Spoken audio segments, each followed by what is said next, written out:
The waiting is almost over. The British and Irish Lions' first test against South Africa is just a day away, and it's live on Sky Sports. The build-up to the game has been dominated with a row over the TMO official. Warren Gatland is furious that South African Marius Jonker has been appointed in the role. Let's get much more on that and plenty of build-up to the game itself. Let's head live to Cape Town and speak to our reporter, Sarah Elkin. Sarah, good morning to you. Good morning, Rob. Yeah, just welcome to a beautiful sunny day here in Cape Town. The weather's been brutal over the last couple of days, so we're delighted to see the sun. But yeah, you've mentioned it there. The big story here this morning is that Warren Gatland is a little bit angry, shall we say, at the fact that a South African referee has been appointed TMO for this first test on Saturday. Now, just to give you a bit of background, a New Zealand neutral referee was meant to be TMO, but he hasn't been able to travel because of COVID issues, so they've had to get a late replacement in, a local late replacement, and he is South African Marius Jonker, as you've explained. So I have former Springbok legend, should we say, Bryan Habana with us to talk about this. So Bryan, there is no VAR in rugby because it's all, it's remote. Obviously, we need a TMO. Did it have to be a South African though for this game? Yeah, so I think there's obviously been a lot said in the press by Warren Gatland and the Lions, and we potentially understand the frustration. I think from my understanding, this is a World Rugby appointment. I think it is a tough one for Marius. I think he's been to Rugby World Cups, is an incredibly proud and responsible officiator and adjudicator, and one would believe that he does it to the best of his abilities. Now we saw what happened in the SA game last week, where Warren Gatland potentially raised a few things, but there's also potentially something that didn't go South Africa's way, that Rassie Rasmus showed. So yeah, again, I feel for Marius. I don't think he's offered himself to be put in this position. It's not an SA rugby decision that has been made. So again, like I say, you hope that the professionalism of all parties involved will ensure the best outcome for the game. Yeah, so we're here obviously at Cape Town Stadium, and as you can see, the Springboks are training, or they're warming up behind us, ready for training. We've not heard any sort of response from the South African camp yet to Marius's appointment as TMO. But do you understand why Warren would be a little bit annoyed? I think as you sort of understand, I think as a professional, I think there's validity in his concerns, but I think in the same breath there's validity in Marius's appointment. He wouldn't have done TMO officiating at Rugby World Cups if he wasn't professional enough to do that. So you can potentially understand. I don't think it's a home ground advantage, in my personal opinion.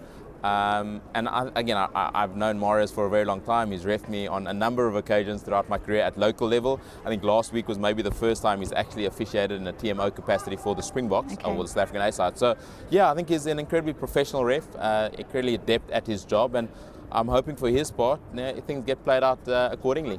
You say you know him well. Will he feel like he's in a tough position at the weekend? Because it's a no-win situation for Marius, really, isn't it? He's going to get judged both ways. He is going to get judged both ways, but I think Marius will be seeing this as a massive opportunity to show his professionalism. I think he'll see it as a massive privilege to be officiating in a TMO capacity for such a game that is of such a magnitude. So I don't think he's going to let that detract from what he's been doing incredibly well over the course of his career. And like I say, it might be a lose-lose from our perspective, but I think for him, he's just chomping at the bit to get the opportunity to be involved in a test match of such significance. So we had a bit of banter, didn't we, between Warren Gatland and Rassie Rasmus last week, and it seems to be starting again today, a bit of mind games maybe. Can we talk about the water boy situation? Because Warren doesn't like that. He doesn't like the fact that Rassie is playing water boy on this tour. He's talking a lot to the players. He's not bringing on a lot of water, according to Warren. Does he have a fair point? I think, again, there's no set out in stone rule that your director of rugby, or even your coach, I think for this matter of fact at the moment, isn't allowed to take water on the field. So again, I think it creates great entertainment for us sitting on the sidelines. Rassie has even gone back on Twitter and raised a few other points. So I think it's all part of the mind games. It plays into the significance of this test match, the passion that both camps have with regards to wanting to succeed. And I think in so doing, things are being raised, but I also don't think that affects the players. I think the players are fully concentrated on what happens, and there's messages going onto the field the whole time. Whether it be by earpiece or walkie-talkie, the coaches are putting their messages on anyway. So Warren Gatland sending his own own people onto the field in terms of sending messages on. So I don't think the messages are indifferent. I just think, you know, they are potentially annoyed that Rassie, who in his role as director of rugby, not as a coach, is getting to carry water onto the field. All this off-field banter. I think, what did Warren Gatland tell us pre-match? It's like a game within a game, it is, isn't it? And we are enjoying it, we have to be honest. Let's talk about the actual game then, and what may or may not happen on the field of play tomorrow. Let's start with the talisman.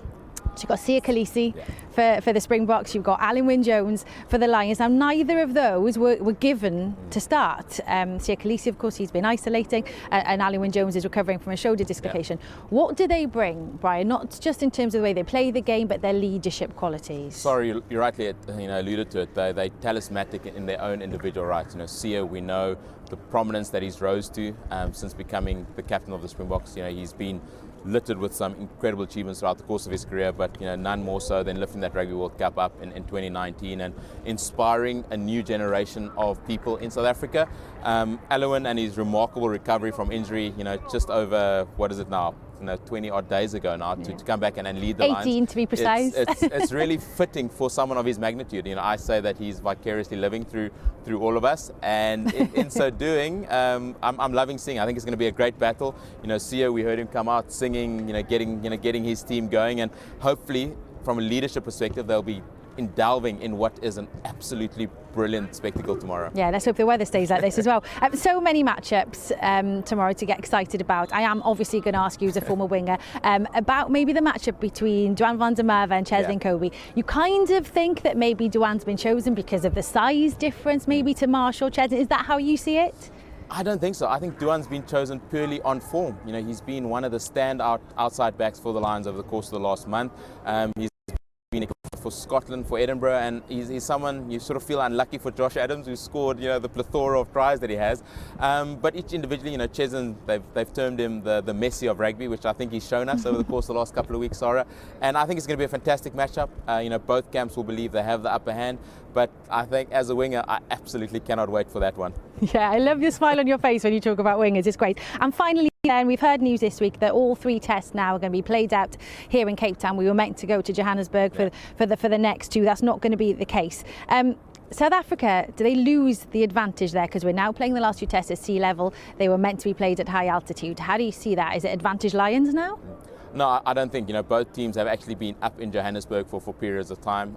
You know, the Springboks will really feel that they're still in their home country. I think it's potentially less of an advantage now for the Lions because they don't have the Red Army, you know, getting them going, Sarah. So, yeah, I think it's, again, obviously given the context of what's happening in South Africa, the rioting, the looting, that sort of created a lot of civil unrest over the course of the last 2 weeks, and getting back to again, rugby. I think we are so excited just to have rugby and test match rugby back, and there's been a lot of disruptions, a lot of concerns and battles and hurdles we've had to overcome, but tomorrow, you know, 5 p.m. UK time, we're going to have an absolute stormer.